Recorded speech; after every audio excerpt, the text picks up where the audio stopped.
I was just say, just right there, lads, just on them whiskers. Just them little whiskers there.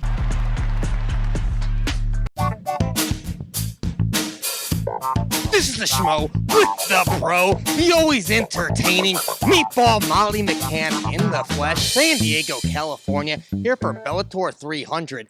How we doing? Doing well, lads. You could have said it, not say it, not spray it, though. You got me there. You got me good. Hey, you're looking for a little schwitz out here. The pit stains weren't enough for you. The Schmo had to give you a little shower. Exactly. We're sorry. Exactly, lads. How are you? Are you okay? Hey, the Schmo can't complain. Life is good. We got a beautiful bay in the background.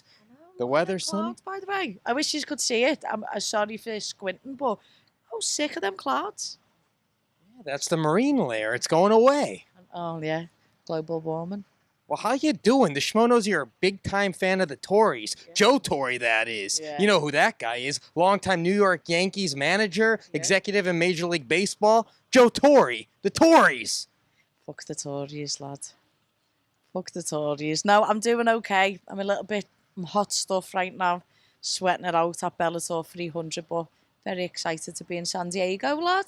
That's right. You got Leah McCourt. She's facing Sarah McCann. You got to be there to corner your girl right My there. sister, yeah.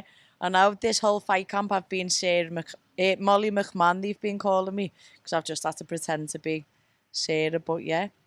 My sister's about to do some bits, lad. Do it well. She does what she does. She does what she does, yeah. Let's talk about you for a second. You're going down to strawweight, long-time flyweight. I know, yeah. So late in the career. Why are you doing this?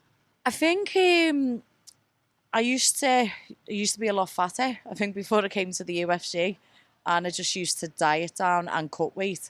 And then the last 5 fights, I haven't cut any water. I've just dieted to weight. So I think the last 2 fights, the gears have just been a bit too strong for me. And I've got away with it until I couldn't get away with it anymore. Do you know what I mean? But I'd like to think we have always seen, haven't we, lad, that the gears are fucking massive. I'm always like this, staring at them. So at this weight, they'll all be my size, and we'll see a better. I don't even think there's much more room to be improved. Obviously, every day you work harder on being better, but with the gears being a bit smaller, takedowns might be a little bit easier to defend.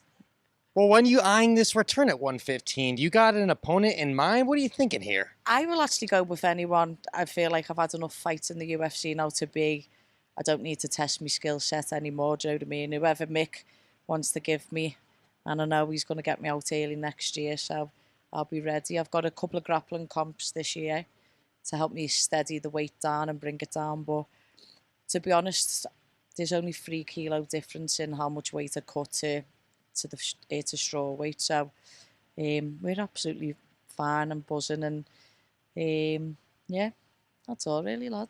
Are you going to make sure the little brother, Paddy Pimblett's following the same diet as you? Because that guy balloons up after fights. He does, but you know, when he had his ankle injury, he didn't think he deserved to eat because he was just devastated, so he's only sitting at about, I'd say 82 kilos. I'm not sure what that is in pounds, but he fights at 70, whereas when we both first started winning, he was on like 95 kilos, so he's a good 13 kilo lighter, which you're not going to get diabetes now, are you, lad?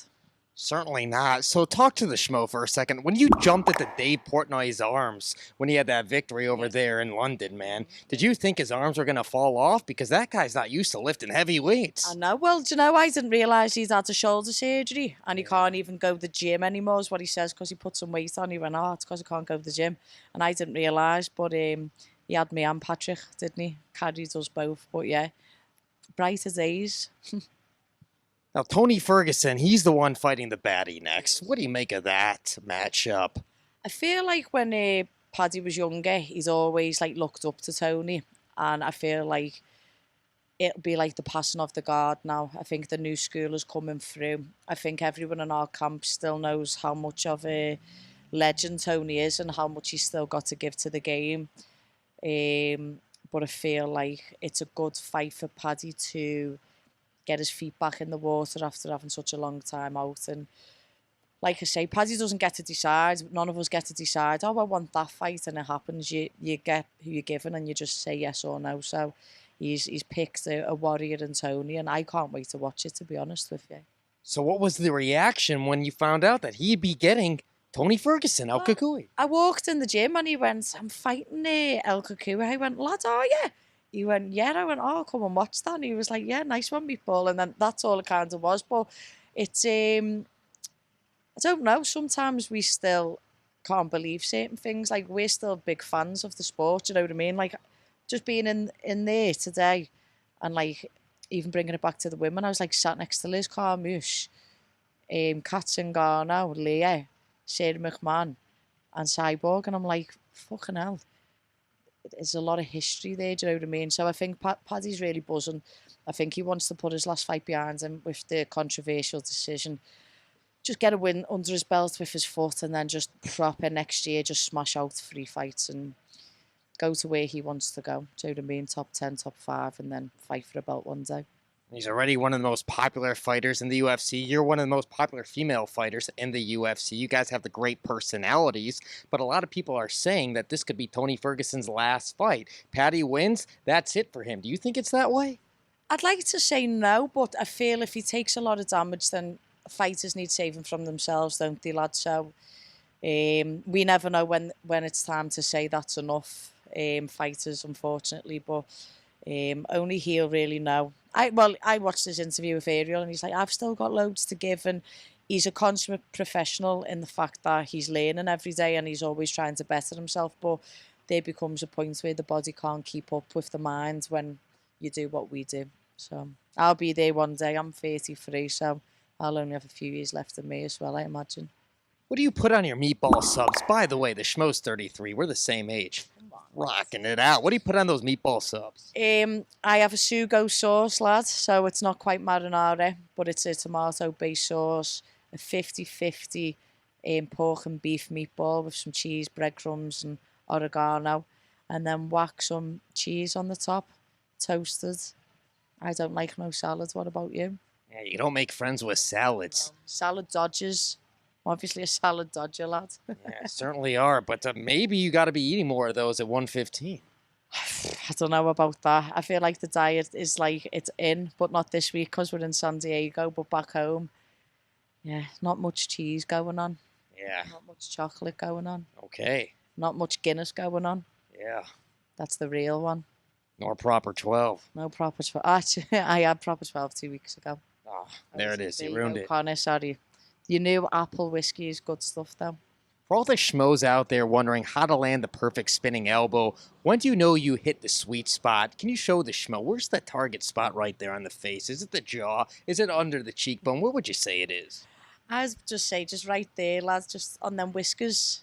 Just them little whiskers there. You just close your eyes, set the tracker and spin and go. I think the shots you don't see are the ones that knock you out. So if you're quick with it, you'll get them. If you're not and you're tense, you're probably not going to. But that's it, lads. How did you feel about that 10-8 round that they scored over there for Alexa Grasso over Valentina Shevchenko in the rematch? A bit controversial, that one, wasn't it? I really like Alexa, and I've got so much time for Shevchenko because she, again, has transcended our sport. But yeah, I didn't see it as a 10-8. I would have given a 10-9, but listen, as we all know, you can't leave it into the judges' hands, can you? No, you can't. That's what you get, yeah. Can we get a final message for all the Meatball fans out there worldwide? To the Meatball fans, thanks for staying loyal. To everyone else, fuck the fucking lorries, and I'll see you again soon with more spinny elbows. She's the pro, I'm the schmo from San Diego. We're out.